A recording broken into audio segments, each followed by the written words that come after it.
Sementara itu menjawab soalan tambahan Datuk Seri Saifuddin Nasiruddin Ismail menjelaskan meskipun jumlah kemasukan peserta program Malaysia My Second Home menyaksikan penyusutan sebanyak 50%, namun pendapatan negara meningkat kira-kira 1 bilion ringgit dalam tempoh setahun berbanding dengan jumlah yang sama pada tahun 2015 hingga 2019, di mana mencatatkan hanya 958 juta ringgit sebelum ini.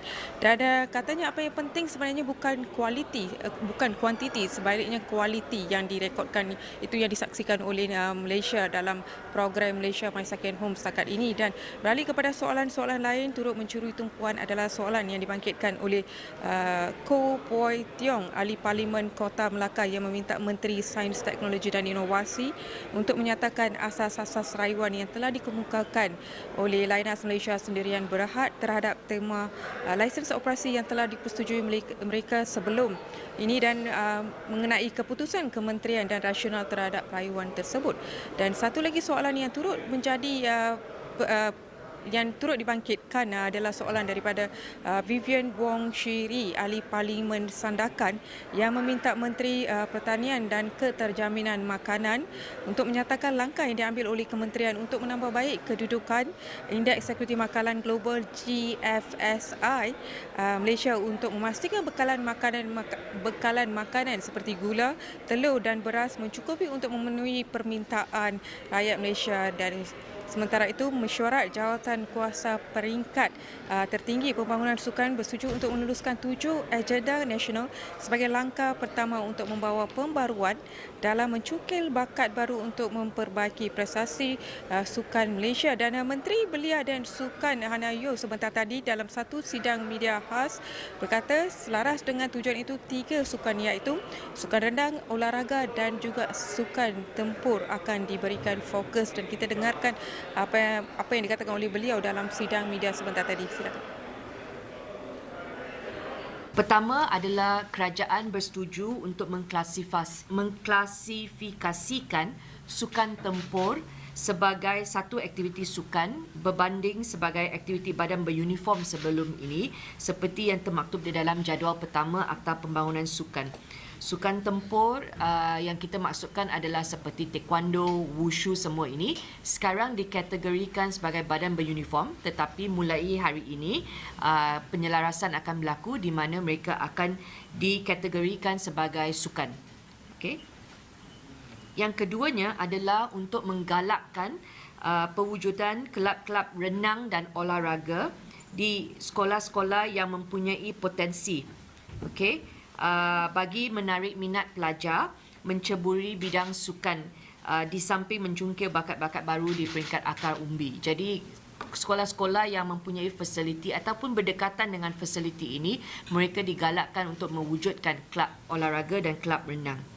Ketiganya adalah untuk mewujudkan dan menggiatkan pertandingan kompetitif tahunan peringkat sekolah dan IPT merentasi pelbagai sektor pendidikan termasuk sekolah swasta, private school, international school, sekolah tahfiz dan lain-lain melalui Majlis Sukan Sekolah Daerah MSSD dan Majlis Sukan Sekolah-Sekolah Malaysia MSSM. So dengan kita merentasi pelbagai sektor pendidikan ini, kita dapat mencungkil bakat yang lebih luas, bigger talent pool.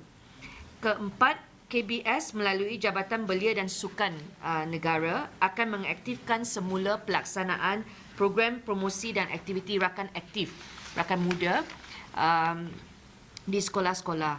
Pelaksanaan promosi ini akan membantu memperkenalkan nafas baru rakan muda bagi memberi penekanan gaya hidup sihat kepada pelajar. Yang ini Jabatan Belia dan Sukan Negara akan masuk sekolah dan bantu sekolah-sekolah dalam aktiviti rakan aktif ini. Kelimanya, beasiswa sukan persekutuan KBS. Kita ada 2 juta setahun. Kini kita akan serahkan kepada KPT untuk menguruskan skop, tema dan peruntukan untuk beasiswa sukan ini. Okey. Keenam, peranan Institut Sukan Negara dalam memperluas, menyelaras serta menganjurkan program pendidikan dan pelesenan kejurulatihan kepada guru dan jurulatih di bawah KPM dan KPT. ISN akan bantu. Dan akhir sekali, permohonan dana sukan komuniti sebanyak 20 juta yang dikendalikan oleh KBS akan diperluaskan kepada kelab dan persatuan di bawah KPM dan KPT untuk melaksanakan agenda nasional sihat di peringkat komuniti. Semua 7 perkara ini telah dipersetujui sebagai langkah pertama untuk kita membawa pembaharuan dalam mencungkil bakat-bakat baru untuk kita baiki prestasi sukan di Malaysia. 3 sukan peringkat ini, renang, olahraga dan sukan tempur akan diberikan fokus.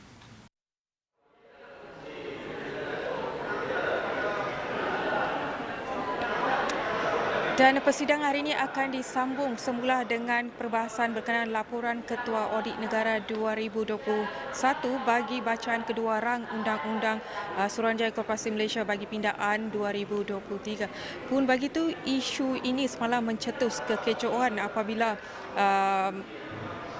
pembangkang bersepakat untuk tidak membahaskan isu itu dalam persidangan itu atas alasan bercanggah dengan Perlembagaan Persekutuan dan juga Peraturan Majlis Persatuan Dewan Mesyuarat Dewan Rakyat. Dan Ahli Parlimen Kota Baru semalam, Datuk Seri Taqiyuddin Hassan berkata ketidakwajaran untuk LKN ataupun laporan Ketua Audit Negara itu dibahaskan dalam Dewan Rakyat kerana terdapat undang-undang yang memperuntukkan laporan itu sebenarnya diluluskan tanpa dibahaskan dalam Dewan Rakyat. Dan saya kira itu saja perkongsian saya dari Dewan Rakyat pada jam ini. Kita terus kepada studio. Terima kasih.